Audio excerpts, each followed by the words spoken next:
One of the great things about the PDN editor in Hyperlink's LineSim is the ability to look at design trade-offs for power integrity. I'm looking at some decoupling capacitor mountings on a typical 6-layer board that has 4 signal layers and 2 plane layers that are spaced kind of far apart. And I've set up a 10-inch by 10-inch board with a 10 by 10 array of capacitors, and the capacitors are mounted to the planes using 5 mil wide traces that are 50 mils long. These are all 0402 capacitors, pretty common value for decoupling capacitor. And so let's take a look at what the PDN impedance is going to look like between the planes with all those capacitors connected. I'm going to start off doing a lumped analysis, which in hyperlinks also gives you an indication of the effect of the mounting. And if I run my analysis, we can see things actually look pretty good if our target impedance is here at 100 milliohms, and we're basically meeting that target up to almost 300 megahertz. Now this looks pretty good because one, I have a large number of these capacitors, and then also we are just doing a lumped analysis, so we're treating the whole PDN as one lumped circuit. So what could I do to improve the performance here? So you might guess, well, why don't we try widening these traces a little bit? And that's very easy to do in the decoupling mounting editor here. I can go in here and grab the traces, change their width to 20 mils, and that will change all of the capacitor mountings in that entire array since I set it up as an array. And then let's reanalyze and see what that effect is. And here we can see a pretty marginal improvement, so it lowered the inductance a little bit by using those wider traces. Now something that would probably have more of an effect is moving those mounting vias closer together, because it's the size of the inductive loop that's going to dominate that inductance. So if we move those vias right on top of the capacitor pads, then we get the lowest possible inductance. And if we reanalyze with that new mounting scheme, we see quite a substantial improvement in the PDN impedance. So moving those vias closer together really reduced the mounting loop size on those mounted capacitors. Now again, this is just looking at a lumped analysis, so if we really wanted to get an indication of the performance, we would do a distributed analysis at a specific location. So I put a power pin down here, and now I'm going to do a distributed analysis at that power pin and see what the PDN impedance looks like at that single location on the board. And here you can see, due to all the inductive connections of the planes and everything, things don't look quite as nice. Basically, the inductance of all that mounting is kind of dominating the impedance there, and we're well above our target. So another step we can do to try and minimize that loop inductance is to get the planes closer together. Now obviously that's tough to do in a 6-layer stack up, so if we add some layers into the stack up here, we might be able to see the effect of what that might be. So you might have to go up to like an 8-layer stack up. So I'm going to add in another layer here real quick, change my dielectric heights. We'll put 3 mils in between those planes so that we have a nice tight plane pair.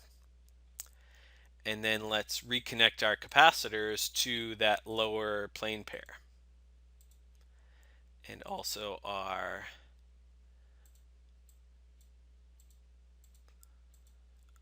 power pin. And then we'll reanalyze between that new plane pair net, and everything else is going to stay the same.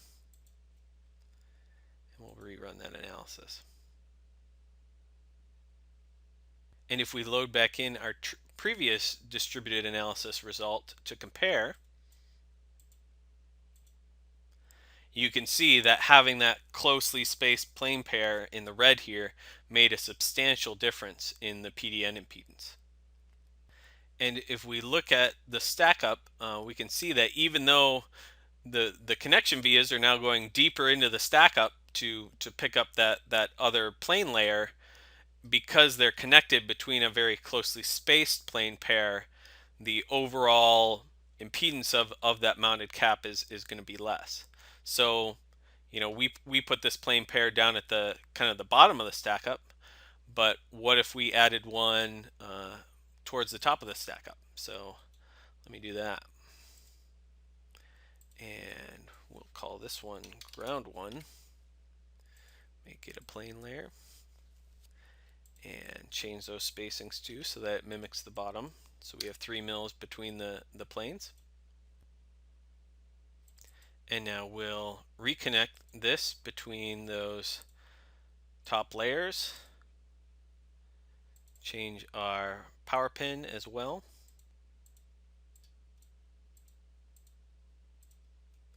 And reanalyze.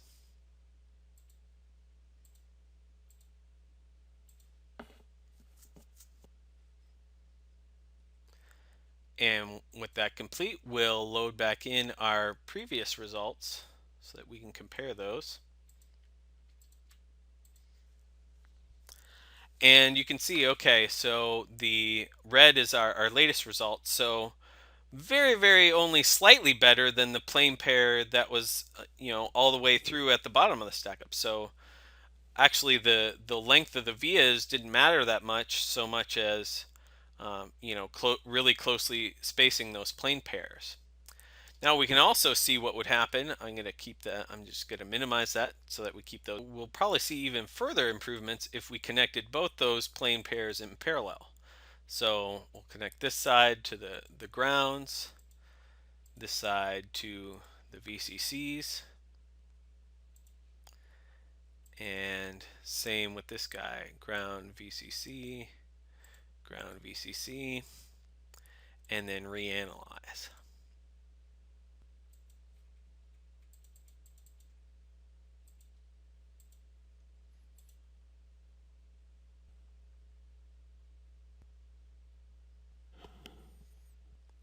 And with both those pairs of closely spaced planes connected in parallel, we can see this even lower impedance here in the yellow PDN curve. Some other trade-offs you can look at is the use of special dedicated capacitive plane materials. So if we also went into our stack up and instead of having the typical 3 mil of FR4, we had one of these 0.3 mil dielectrics that had a very high dielectric constant, like around 16. And we'll do that on both of the closely spaced plane pairs.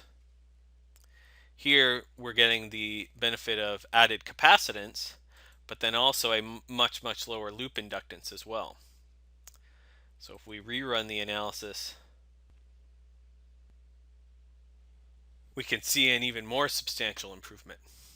And of course, it would be great if we could get a PDN impedance that always looked like this purple curve here, but that's not always possible due to space, cost constraints. So being able to analyze and quantify the results of these different design trade-offs are really helpful in making our PDN design as robust as we possibly can. And that's all possible in the PDN editor in LineSim.